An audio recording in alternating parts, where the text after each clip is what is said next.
Muslim organizations in Karnataka have announced a major convention on May 16th to review the Congress government's performance over the last 3 years. The event, titled the Karnataka Muslim Convention, will also see the release of a report card named "What Did the Congress Government Say? What Did it Do? What Next?"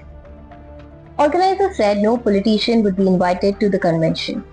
However, the report card will later be submitted to Chief Minister Siddaramaiah, Deputy Chief Minister D.K. Shivkumar, ministers and MLAs.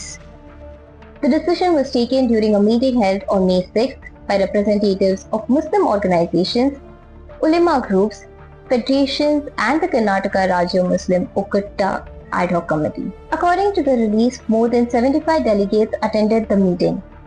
Participants included ulemas, Jamaat leaders, lawyers, retired officials, journalists and activists from across the state.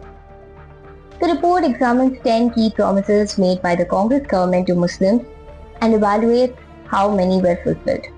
It also discusses issues such as the hijab ban, reservation, hate speech, waqf matters, scholarships, political representation, the anti-conversion law and the cow slaughter law.